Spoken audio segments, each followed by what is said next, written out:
कथा ही स्वामी समर्थाच्या प्रगट दिनानिमित्त आहे.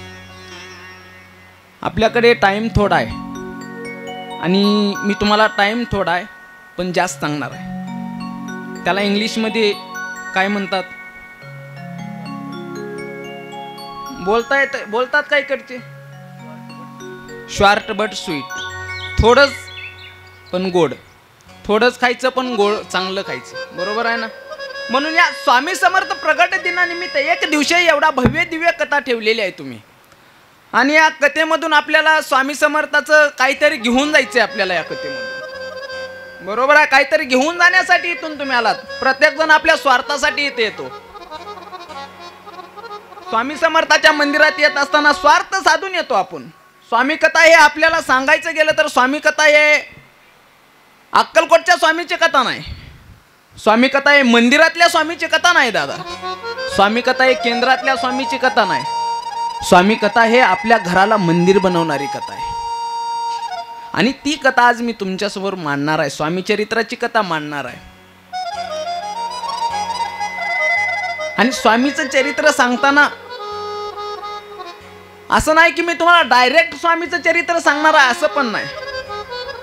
कारण तुम्हाला मी डायरेक्ट जर स्वामी सांगितले तर कळणार नाही तुम्हाला. स्वामीचे पाठीमागचे अवतार किती होते, स्वामीचं पाठीमागलं कर्तव्य काय, कीर्ती काय, हे तुम्हाला तुमच्या समोर अगोदर मांडणार आहे मी. आणि नंतर स्वामी चरित्र सांगायचं. काय झालं, या जगामध्ये पहिलं कोणच नव्हतं दादा, कोणीच नव्हतं या जगामध्ये. हे सर्व जग शून्य होतं, शून्य होतं. या जगामध्ये कोणीच नव्हतं.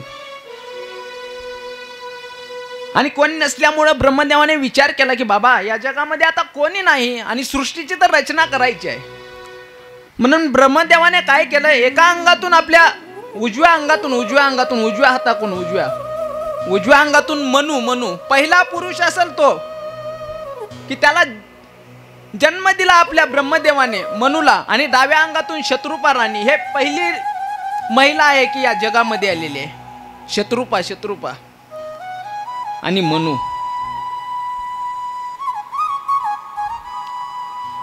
या दोघांचं लग्न केलं आणि लग्न केल्याबरोबर मग आता या दोघांचं लग्न केलं आणि या दोघाला संतान झाले. 3 मुली आणि 2 मुलं झाले. मुलीचे नाव आहेत, एकीचं आहे आकुती, दुसरीचं आहे देवहूती आणि तिसरीचं आहे प्रसूती. आणि 2 मुलाच्या नाव आहेत, एकाचा आहे प्रियव्रत आणि दुसऱ्याचा आहे उत्तानपाद. या 3 मुलीचे लग्न झाले. हे 3 मुलीचे लग्न करून टाकले आणि 2 मुलं होते.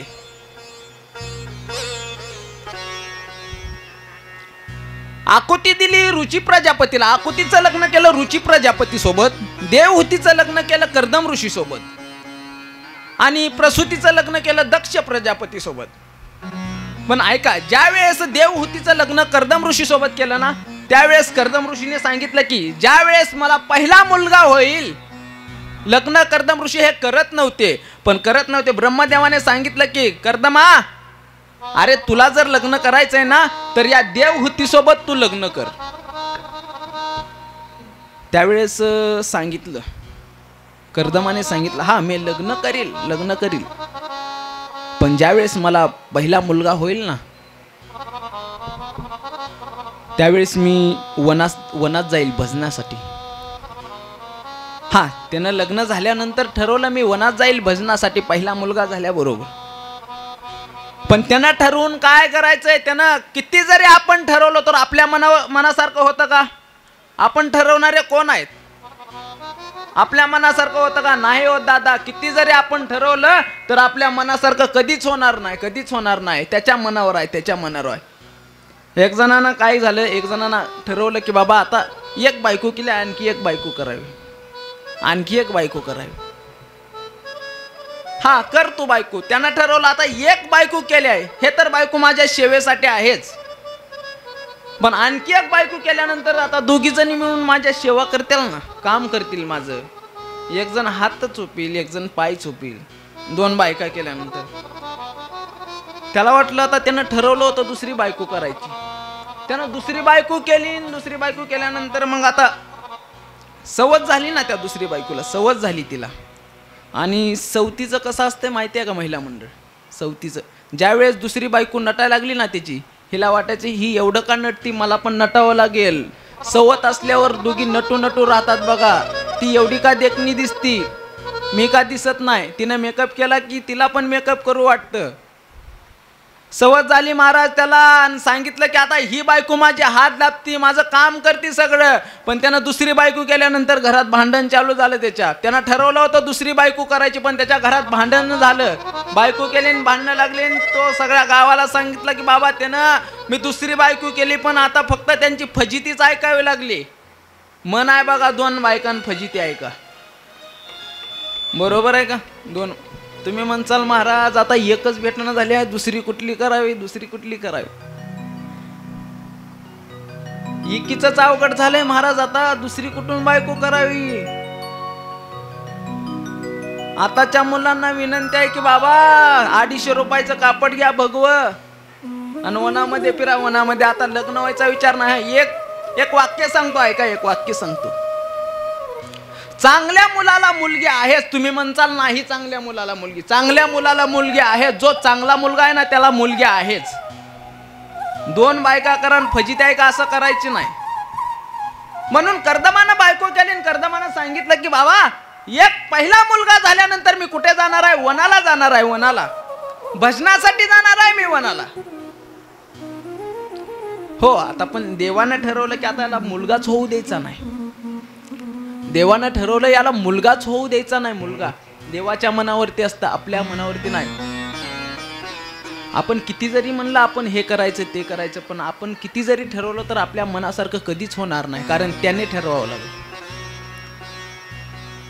तुम्ही किती म्हणा स्वामी मला हे करायचे, स्वामी मला ते करायचे. रोज तुम्ही आरतीला स्वामीच्या मंदिरात येतात, स्वामीच्या मंदिरात दर्शनाला येतात सकाळी, पण रोज तुम्ही स्वामीला काहीतरी मागत असताल. स्वामी स्वामी आज हे झालं पाहिजे, आज ते झालं पाहिजे. स्वामी हे सर्व तुमच्यावर आहे. स्वामी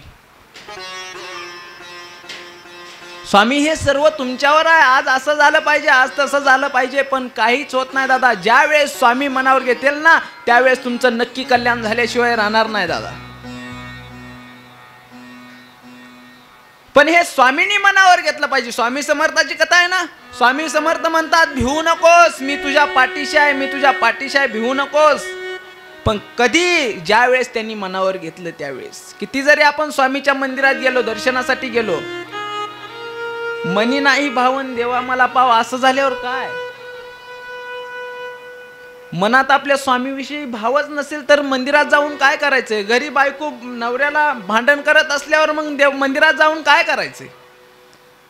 बायको नवऱ्याला नीट बोलणं गेल्यावर मंदिरात जाऊन काय करायचंय. रोज घरामध्ये बायको नवऱ्यासोबत भांडण करायल्यानंतर या स्वामीच्या मंदिरात येऊन काय करायचंय. स्वामी म्हणतात तुम्ही नीट राहा, माझ्याकडे सुद्धा येण्याची गरज नाही, तुम्ही तुमच्या पतीची सेवा करा म्हणतात महिला मंडळ. स्वामीच्या मंदिरात सुद्धा जायची गरज नाही. काय झालं रघुनंदन महाराज, आमच्या इकडं आमच्या गावामध्ये एक बाई रोज भांडण करायची नवऱ्यासोबत. भांडण करताना भांडण करायची. नवरा म्हणायचा अगं कधीतरी या संसारामध्ये सुखानं राहा माझ्यासोबत, कधीतरी सुखान राहा. शेजारची बघ बर सकू तिच्या नवऱ्यासोबत किती सुखाने राहते. शेजारची बघ ना किती हसतात. आपल्या घरामध्ये सारखं भांडण आहे, सारखं दुःख आहे आपल्या घरामध्ये, ते किती आनंदात राहतात. त्यावेळेस विचारलं की बाबा त्या शेजाऱ्याला विचारलं त्या काकानं, तुम्ही एवढा आनंदात का राहताय, तुमच्यात कधी भांडण होत नाही. हां आमच्यात रोज भांडण होते, रोज भांडण होते आमच्यात, रोज भांडण होते आमच्यात. मग एवढं का हसता तुम्ही भांडण झाल्यानंतर. काय झालं, काय होतं आमच्यात. भांडण तर रोज होतं, पण कधी भांडण होतं आणि कधी हसतो आम्ही ऐका. ज्यावेळेस तिनं स्वयंपाकाला बसती ना त्यावेळेस मी तिच्या पुढं बसतो. ज्यावेळेस तिनं स्वयंपाकाला बसती त्यावेळेस मी तिच्या पुढं बसतो आणि तिचं माझं भांडण चालू होतं. ऐका बरोबर, ऐका 4G विनोद असतात ऐका. तिचं माझं भांडण होतं, पण भांडण झाल्यानंतर ती स्वयंपाक करत करत बेलनं मला फेकून मारती. बेलनं फेकून मारते. ज्यावेळेस मला लागल त्यावेळेस ती हसते, आणि ज्यावेळेस ते बेलनं हुकल तेव्हा मी हसतो.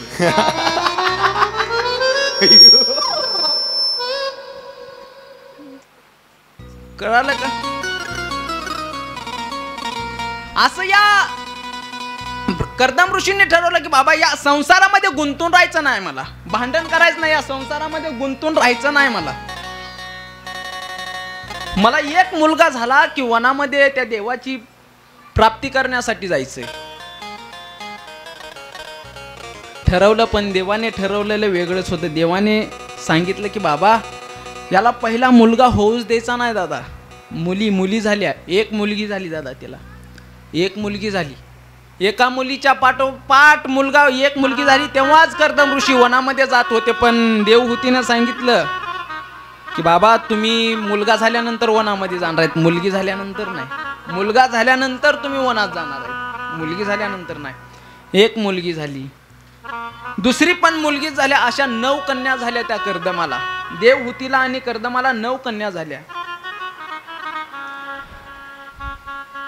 पहिल्या मुलीचं नाव आहे कला, ती दिली मरीची ऋषीला. दुसऱ्या मुलीचं नाव आहे श्रद्धा, ती दिली अंगिरा ऋषीला. आणि तिसऱ्या मुलीचं नाव आहे शांती, शांती दिली अथर्व ऋषीला. चौथी दिली हवीर्भू पुलह ऋषीला. गती दिली पुलस्त्य ऋषीला. अरुंधती दिली वशिष्ठ ऋषीला. ख्याती दिली भृगु ऋषीला. आणि शेवटची राहिलेली कोण होती? अनुसया, अनुसया माता. अनुसया दिली आत्री ऋषीला. आणि या अनुसया आत्री ऋषीला दिल्यानंतर तीच आत्री ऋषी एक पतिव्रता होती महाराज, पतिव्रता. तिच्या वेळेस तिच्या काळामध्ये पतिव्रता कोणीच नव्हतं दादा. अनुसया ही एक पतिव्रता होती. पण तिच्याच काळात एक दुसरी एक पतिव्रता होती. तिच्याच काळात एक दुसरी पतिव्रता होती. तिचं नाव होतं शांडिला. शांडिला, त्या शांडिल्याची बहीण होती, ती पतिव्रता होती. आणि त्या बहिणीला शांडिल्यानं विचारलं की ताई मला पण पतिव्रता व्हायचंय, काय करावं लागेल पतिव्रता होण्यासाठी? त्यावेळेस सांगितलं की शांडिला तुला जर पतिव्रता व्हायचं असेल ना तर तुला लग्न करावं लागेल. कसं करायचं ते लग्न? ऐक शांडिला, महादेवाचं मंदिर आहे, त्या महादेवाच्या मंदिरात जातो. सकाळी उठल्यानंतर महादेवाच्या मंदिरात जा, महादेवाचं दर्शन घे. आणि जो पहिला व्यक्ती त्या महादेवाच्या मंदिरात येईल ना, सकाळी उठल्यानंतर पहिला व्यक्ती महादेवाच्या मंदिरात येईल ना, त्या महादेवाच्या मंदिरात आलेल्या व्यक्तीच्या गळ्यामध्ये तू माळ घाल आणि त्याच्यासोबत तू लग्न कर. सकाळ झाली दादा आणि शांडिला उठली. सकाळ झाली, शांडिला उठली आणि उठल्याबरोबर मंदिरात आली. महादेवाच्या मंदिरात आली. काय एकाएकाचे कर्म असतात रघुनंदन महाराज. महादेवाच्या मंदिरात आली, महादेवाचं दर्शन घेतलं आणि एक पुरुष त्या ठिकाणी आला मंदिरात. त्या पुरुषाला 2 हात नव्हते, गुडघ्यापासून 2 पाय नव्हते, कुष्ठरोग झालेला होता त्याला. आणि ते त्या शांडिल्यानं पाहिलं आणि शांडिल्याच्या डोळ्यामध्ये टचकन पाणी आलं. एकाएकाचं नशीब एवढं खराब असतं की त्या नशिबापुढे देवाचंही चालत नाही. शांडिल्याने त्याच्याकडे पाहिलं आणि पाहिल्याबरोबर शांडिल्याच्या डोळ्यामध्ये पाणी आलं आणि शांडिल्याने म्हणले काय देवाने माझ्यावरती. शांडिल्याने त्याच्याच गळ्यामध्ये माळ घातली आणि त्याच्यासोबत विवाह केला दादा. पतिव्रता होती ना, पतिव्रता व्हायचं होतं दादा. ऐका महिला मंडळ, पतिव्रता व्हायचं होतं. म्हणून नवऱ्यानं पतिव्रता होण्यासाठी नवऱ्याची सेवा करावी लागते. स्वामीच्या मंदिरात येऊन पतिव्रता होत नाहीत तुम्ही. अक्कलकोटला स्वामीच्या मंदिरात जातात म्हणून तुम्ही पतिव्रता होत नाहीत. स्वामी सांगतात तुमचं जर चांगलं व्हायचं असेल, तुम्हाला जर संसार जर चांगला करायचा असेल ना, तर तुम्ही कुठेच जाऊ नका, तुम्ही त्या पतीची सेवा करा. स्वामी सांगतात, स्वामी कुठेच जायची गरज नाही. शांडिल्याला पतिव्रता व्हायचं होतं दादा. शांडिल्यने त्याच्या गळ्यामध्ये माळ घातली आणि माळ घातल्याबरोबर मग त्याला घेऊन जाऊ लागले. 2 हात नव्हते, 2 पाय नव्हते, कुष्ठरोग झालेला होता त्याला, कुष्ठरोग. त्याच्यासोबत कोण विवाह करील का? पण हिला पतिव्रता व्हायचं होतं म्हणून हिनं त्याच्यासोबत लग्न केलं. 2 पाय नव्हते, 2 हात नव्हते, त्याला टोपलीत घेतलं. एका टोपलीत चालता येत नव्हतं 2 पाय नसल्यानं. टोपलीत घेतलं आणि त्याला डोक्यावर घेतलं, डोक्यावर, आणि घराकडे जाऊ लागली. तुमच्या मुलासारखं आहे का मायबाप? मुलासारखं आहे तुमच्या. आणि त्याच्या घराकडे जायचा रोड होता, ती एका वेश्येचा रोड होता. वेश्येचा डोक्यावरती घेतलं होतं शांडिल्यनं नवऱ्याला तिच्या. जाऊ लागले घराकडे, पण जात असताना त्या नवऱ्याची नजर त्या एका वेश्याकडे गेली. तिच्या गली येऊन जायचं होतं ना, तिच्या दारासमोरून. त्याची नजर तिच्याकडे गेली आणि तिनं सांगितलं की मला हिच्याकडे नेऊन सोड. शांडिल्यच्या नवऱ्यानं सांगितलं मला हिच्याकडे नेऊन सोड. त्यावेळेस शांडिल्य म्हटली की बाबा मला एक पतिव्रता व्हायचंय. पतिव्रता कशाला म्हणतात? जो नवऱ्याचा ऐकतो, जे चांगलं हे असू द्या नवऱ्याचा ऐकतो, आणि जो वाईट हे असू द्या ती नवऱ्याचा ऐकते. हे वाईट होतं की वेश्याकडे जायचं होतं, तिच्या नवऱ्याला वाईट होतं, तरी शांडिल्य म्हटली हो मी सोडून येते तुम्हाला त्याच्याकडे. घराकडे आली वेश्या. शांडिल्यही तिच्या घरी आली, नवऱ्याला घेऊन आली. आता नवऱ्याला वेश्याकडे सोडायचं होतं ना. आता काय करावं लागेल या वेश्याला? डायरेक्ट तर बोलता येत नव्हतं तिला. काय करावं लागेल? ऐका दादा, ती शांडिल्य रोज सकाळी 3ला उठायची, पहाटे 3ला. पहिले जुन्या काळात पद्धत असायची, पहाटे 3ला 4ला उठायचे आणि आपल्या घरामोर पुढचं झाडून काढायचे, सडा टाकायचे. आता राहिलं नाही ते. आताच्या सुना 10ला उठायला लागल्या. 10ला उठत्यात, दात घासतात, ब्रश करतात आणि चहा पाव लहान लेकरासारखं. आता राहिलं नाही रघुनंदन महाराज, राहिलं नाही. आता 10ला उठायचं, शिटीत तर 10ला उठायचं आणि 10ला उठून नवऱ्याला म्हणायचं आज मला ना खूप कंटाळा आलाय, आज मला हॉटेलमध्ये जेवाय घेऊन जा. शिटीतल्या बाया असं म्हणतात, शिटीतल्या बाया असं म्हणतात. हे राहिलं नाही दादा, राहिलं नाही. पहिलं जुन्या काळामध्ये होतं ते पहाटे 3ला 4ला उठायचं. होतं का नाही माय माऊली? होतं का नाही? जुन्या आजीला विचारा, आजीला होतं ना आजी तुमच्या काळामध्ये 3ला 4ला उठायचं, घरासमोरलं झाडून काढायचं, त्याच्यावरती सडा टाकायचं. हे आता राहिलं. ह्या नव्या सुनाला काय कळणार नाही आता तेवढं. नव्या सुनाला तेवढं माहित नाही. फक्त यांना सिरियल बघायचं टीव्ही मध्ये, एवढंच माहिती आहे. काय झालं, आम्ही एकदा रघुनंदन महाराज आम्ही कीर्तनाला गेलो होतो, कीर्तनाला. आणि कीर्तनाला गेल्यानंतर मग आता शिटीत कीर्तन, आता प्रवास करण्याचा योग येतो ना, मग शहरामध्ये कीर्तन होतं. कीर्तन झाला आणि एक जण म्हटला महाराज चला चहा घ्यायला, चला चहा घ्यायला चला. मग आम्ही त्याच्या घरी गेलो चहा घ्यायला त्याच्या घरी गेलो आणि त्यानं वाजवलं की बाबा, वाजवलं त्यानं, दार वाजवलं, दार, बेल वाजवली आणि बोलू लागला स्मिता, ए स्मिता उठतेस का? स्मिता उठतेस का? ज्याचा उठ म्हणण्याचा अधिकार नाही तो शिकलेला. ज्याचा उठ म्हणण्याचा अधिकार नाही तो शिकलेला. स्मिता उठतेस का? उठ ना प्लीज, बाबा आलेत आपल्या घरी, उठ ना. मग ती स्मिता उठणार, विण्याची खोड अंगामध्ये घातलेली स्मिता उठणार, विण्याची खोड गाऊन विण्याची खोड. मग ती स्मिता उठणार महाराज, स्मिता उठणार आणि म्हणणार इश्श बंटीच्या पप्पा कशाला उठवलं, कसली सिरियल चालवत होती.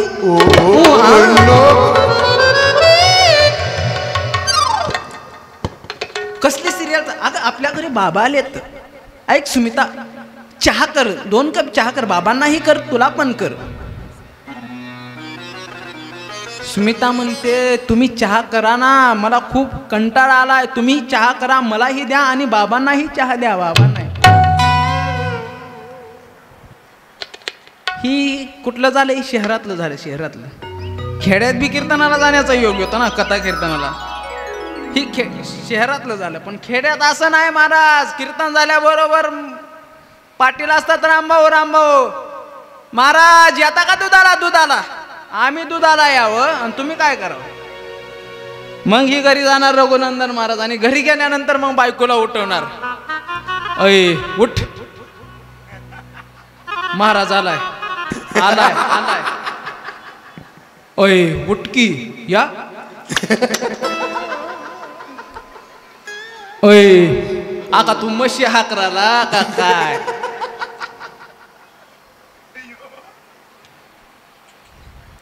अय या. अय झोप. काय बायकोला काय काय म्हणतात की झोप मॉडेल काय काय काय काय म्हणतात बायकोला. अय पप्याची माय उठ, महाराज आलाय घरी.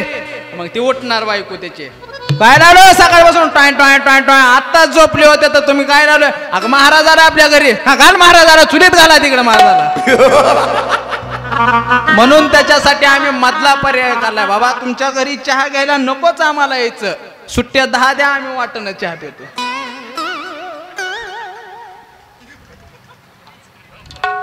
आपला मुद्दा काय चालू होता दादा? शांडीला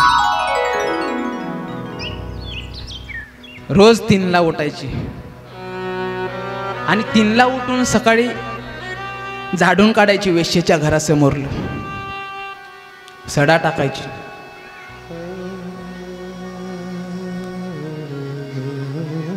असं त्या शांडिलीनं असं 1 महिनाभर केलं. असं रोज सडा टाकायची, रोज झाडून काढायची. त्यावेळेस वेश्याला कळाले हे कोण करतंय माझ्या घरासमोरलं एवढं काम? कोण करते एवढं काम माझ्या घरासमोरलं? मी तर करत नाही हे काम, कोण करते हे? एक दिवस त्या वेश्याला वाटलं आज झोपायचंच नाही, आज झोपायचंच नाही. ती वेश्या जागी राहिली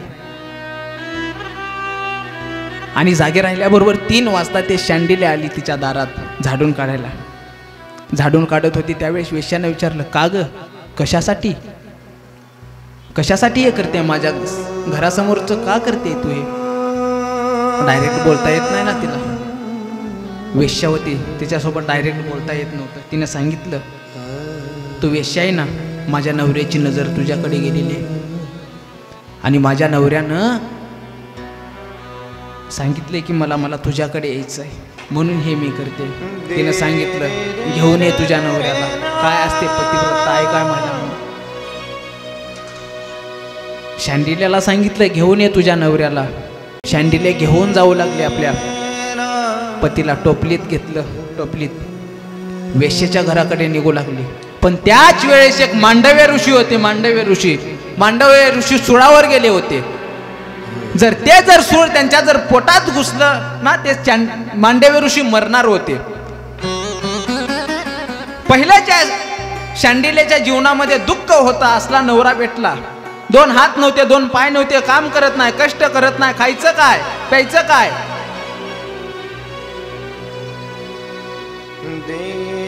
दुःख त्या शांडिल्याच्या जीवनामध्ये. आणि टोपलीमध्ये घेऊन जाऊ लागली शांडीला नवऱ्याला तिच्या वेश्येच्या घराकडे. घेऊन जात असताना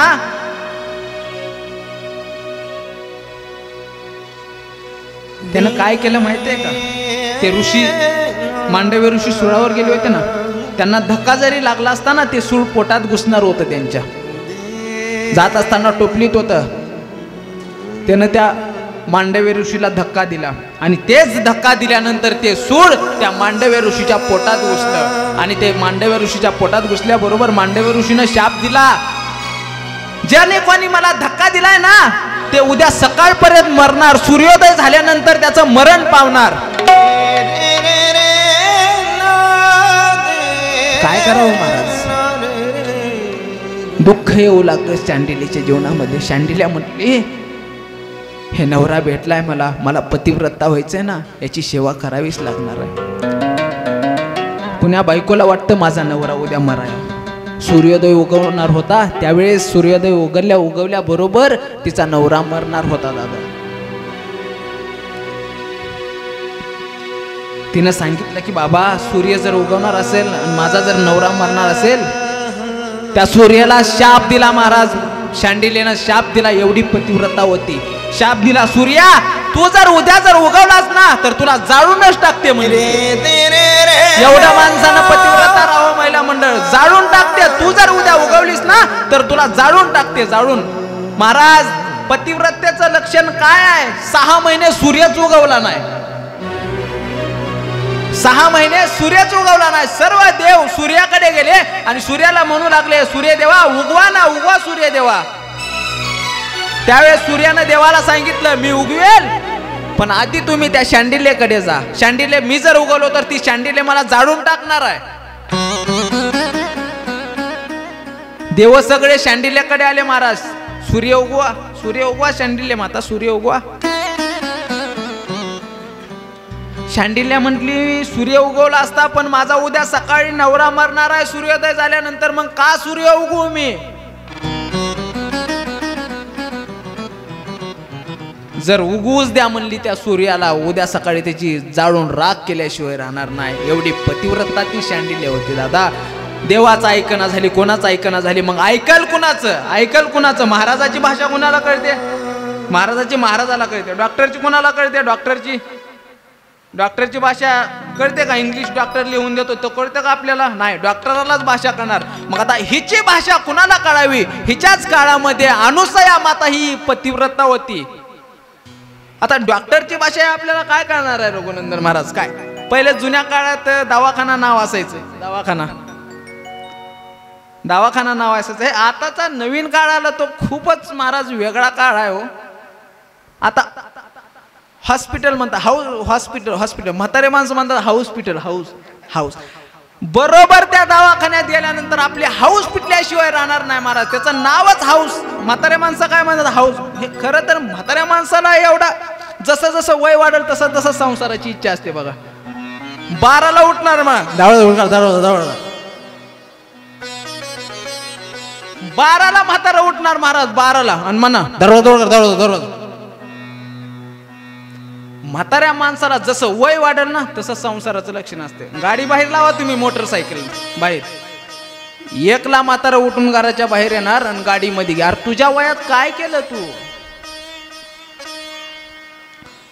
दवाखान्याला पहिलं दवाखाना म्हणायचे पहिलं आणि आता हॉस्पिटल म्हणतात. का म्हणतात? दवाखान्याची एक मज्जाच वेगळी आहे बघा रघुनंदन महाराज, मज्जाच वेगळी. एक जणाला काय झालं, ऑपरेशन करायचं होतं. ऑपरेशन त्याच्या इथं पाठीमागं गाठ आली होती, त्याचं ऑपरेशन करायचं होतं. मग त्या ऑपरेशनाला 50,000 रुपये लागणार होते. 50,000 त्या ऑपरेशनासाठी लागणार होते. आणि त्याने दवाखान्यात गेला आणि दवाखान्यात गेल्याबरोबर म्हणला माझं ऑपरेशन करा. बिल किती होईल? 50,000 बिल होईल. पण ते बिल कधी देतात? ऑपरेशन करायच्या अगोदर का ऑपरेशन झाल्यानंतर? ऑपरेशन झाल्यानंतर. मग याला इंजेक्शन द्यावं लागलं. ते भूलचं इंजेक्शन देतात बघा, भूलचं ते इंजेक्शन देऊ लागलं. पण तो व्यक्ती पैसे मोजू लागला आणि पैसे मोजत असताना तो म्हणला बाबा पैसे आताच नाहीत पाहिजे, पैसे हे पैसे नंतर द्या, नंतर. त्यावेळेस त्याने सांगितलं बाबा डॉक्टर साहेब हे पैसे मी तुम्हाला देत नाही, मोजून ठेवतोय पैसे खिशात. काय करतोय? मोजून ठेवतोय. कळालं का नाही? कळालं का दुसरं सांगावं लागेल? काय झालं, एका डॉक्टरने ऑपरेशन करू लागला. ऑपरेशन, मग ऑपरेशन करत असताना ऑपरेशनला काय काय लागतं ते त्यांचं डॉक्टरचं साहित्य लागतं ऑपरेशन करायला. मग त्यानं काय केलं, 2 उदबत्ती आणले, एक हार आणला, टावेल टोपी आणली आणि ऑपरेशनच्या रूम मध्ये गेला. आणि ऑपरेशनच्या रूम मध्ये गेल्यानंतर ऑपरेशन करू लागला. पण त्यानं पेशंटने विचारलं हे कशासाठी आणलं, हे कशासाठी आणलंय? गब्बस डॉक्टर मी आहे का तुम्ही आहो? नाही, हे हार उपरणं टोपी टावेल टोपी कशाला आणलंय? डॉक्टर मी आहे का तुम्ही आहे? हे कशासाठी आणलंय? जर ऑपरेशन सक्सेस झालं तर मला, नाही सक्सेस झालं तर तुम्हाला. माझं पहिलंच ऑपरेशन.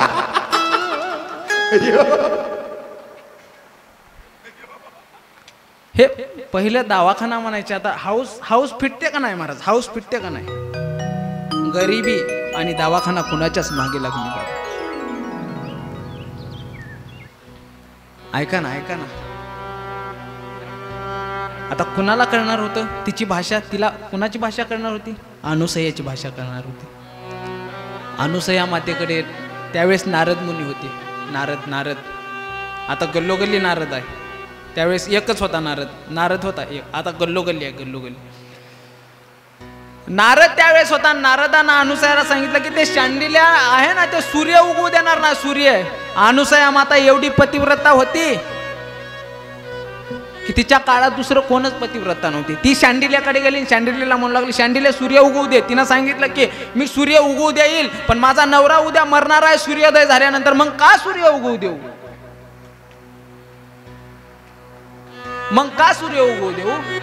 त्यावेळेस तिनं सांगितलं की बाबा तुझा नवरा मी जिवंत करून देते, माझ्या ताकद आहे.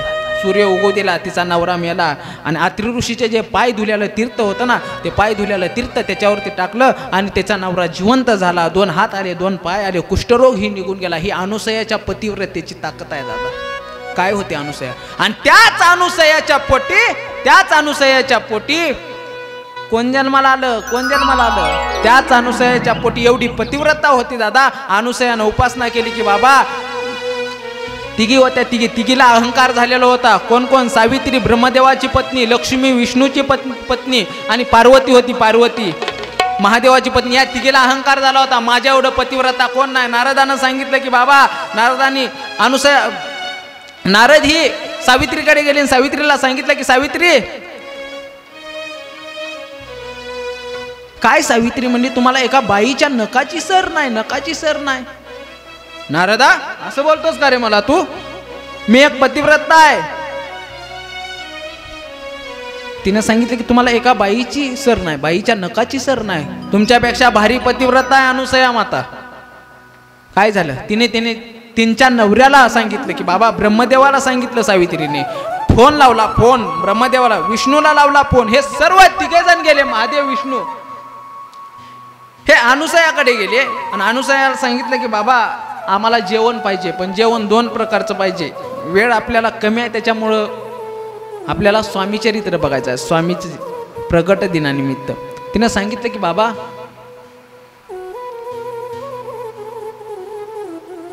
एवढंच करायचंय ना आपल्याला, मग पतिव्रता होवं लागेल.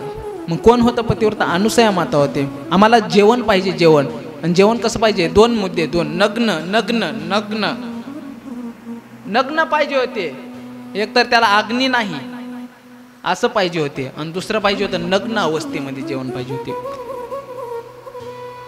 पाणी शिपलं आणि त्यांना लहान केलं. अत्रि ऋषीच्या पायावरचं पाणी घेतलं आणि त्यांना लहान केलं, आणि लहान केल्याबरोबर त्यांना जेवण दिलं, स्तनपान केलं. आणि हिंना कळालं की बाबा सावित्रीला ते कळालं. मग ही सावित्री ते कळाल्याबरोबर नारदाला सांगितलं की आता काय करावं लागेल आम्हाला, काय करावं लागेल? त्यांनी सांगितलं अनुसया मातेच्या पायावर जा, तुम्ही तिच्या चरणावर जा, ती तुम्हाला हे तुमचे नवरे मोठे करून देईल, तिच्याकडे जा. हे गेले आणि गेल्याबरोबर तिने नतमस्तक झाल्या. आणि अनुसया मातेला सांगितलं, ही तिघी नतमस्तक झाल्या आणि सांगितलं आमची चुकली, आम्हाला माहीत नाही तुम्ही कोण आहे, ते आमचं चुकलं, आम्हाला माफ करा, आम्हाला क्षमा करा. त्यावेळेस ते तिघी जण मोठं केलं, डबल पाणी टाकलं अत्रि ऋषीच्या पायावरचं आणि मोठं केलं. आणि हे तिघी नवऱ्याला घेऊन आले त्यांच्या, मोठं केलं. आणि त्यावेळेस अनुसया मातेनं सांगितलं की देवाकडे विनंती केली, या 3 देवाचा माझ्या पोटी जन्माला येऊ दे. त्यावेळेस दत्त महाराज जन्माला आले. महाराज दिगंबरा दिगंबरा श्रीपाद वल्लभ दिगंबरा, दिगंबरा श्रीपाद वल्लभ दिगंबरा, दिगंबरा दिगंबरा श्रीपाद वल्लभ दिगंबरा, वल्लभ दिगंबरा, श्रीपाद वल्लभ दिगंबरा, श्रीपाद वल्लभ दिगंबरा, श्रीपाद वल्लभ दिगंबरा, श्रीपाद वल्लभ दिगंबरा, दिगंबरा दिगंबरा श्रीपाद वल्लभ दिगंबरा, दिगंबरा दिगंबरा श्रीपाद वल्लभ दिगंबरा. दत्ता दिगंबरा यावो स्वामी मला भेट द्यावो, दत्ता दिगंबरा यावो स्वामी मला भेट द्यावो. स्वामी मला भेट द्या हो दत्ता दिगंबराया हो स्वामी मला भेट द्या हो स्वामी मला भेट द्या हो स्वामी मला भेट द्या हो स्वामी मला भेट द्या हो स्वामी मला भेट द्या हो दत्ता दिगंबराया हो स्वामी मला भेट द्या हो दत्ता दिगंबराया हो स्वामी मला भेट द्या हो दत्ता दिगंबराया हो स्वामी मला भेट द्या हो दत्ता दिगंबराया हो स्वामी मला भेट द्या हो दत्तात्रेय भगवान की अवधूत चिंतन श्री गुरुदेव दत्त महाराज जन्माला आले त्या अनुसयाच्या आणि आत्रीच्या पोटी त्या दत्ताने अनेक कार्य केलं या धर्मासाठी अनेक कार्य केलं दत्ताने 90 गुरु केले 90 किती केले गुरु 90 गुरु केले 90 किती केले दत्ताने गुरु 90 माहीतच नाही काय करावं माहीतच नाही बोलतात का तुमच्याकडे किती गुरु केले 24 गुरु केले वाघाला गुरु केलं पाण्याला गुरु केलं पृथ्वीला गुरु केलं मधमाशीला गुरु केलं असे अनेक गुरु केले दत्ताने 24 गुरु केले आणि 24 गुरु केल्याबरोबर दत्त महाराजांनी अनेक कार्य चांगलं केलं आणि ठरवलं की बाबा आता हे कार्य आपल्याला संपवायचंय आणि त्याच वेळेस आपलं कलियुग झाला की कलियुगात दत्त महाराजाने कलियुगामध्ये अवतार आपला संपविला आणि त्यांचाच अवतार पिठापूर मध्ये श्रीपाद वल्लभजी पिठिकापूर पहिलं पिठापूर आताचं पिठिकापूर या पिठापूर मध्ये श्रीपाद वल्लभ हे यांनी अवतार घेतला आणि यांनी अवतार घेतल्याबरोबर यांनी पण अनेक कार्य केले महाराज अनेक कार्य केले श्रीपाद वल्लभजींनी पिठिकापूर मध्ये आंध्र प्रदेशात पिठिकापूर अनेक कार्य केले आणि 3 वर्षाचे असताना हे ब्राह्मणाच्या सभेमध्ये जायचे आणि ते सभा जिंकायचे महाराज अनेक कार्य केले आणि त्याच वेळेस त्यांनी ठरवलं की बाबा आता हेही आपल्याला अवतार संपवावा लागेल त्यावेळेस तेही अवतार संपवला आणि ते अवतार संपवल्याबरोबर वाशिम जिल्हा ते अवतार संपवला महाराज श्रीपाद वल्लभजीचा म्हणून दत्ता दिगंबरा श्रीपाद वल्लभ दिगंबरा पहिला अवतार दत्तात्रयाचा श्रीपाद वल्लभ आहे दुसरा अवतार वाशिम जिल्हा कारंजा लाडगाव या गावामध्ये नरसिंह सरस्वती यांनी अवतार घेतला आणि त्यांनी अनेक कार्य केले या धर्मासाठी या कार्यासाठी अनेक कार्य केले चांगले कार्य केले आणि त्यांनी ठरवलं की आता आपण हे अवतार संपवला पाहिजे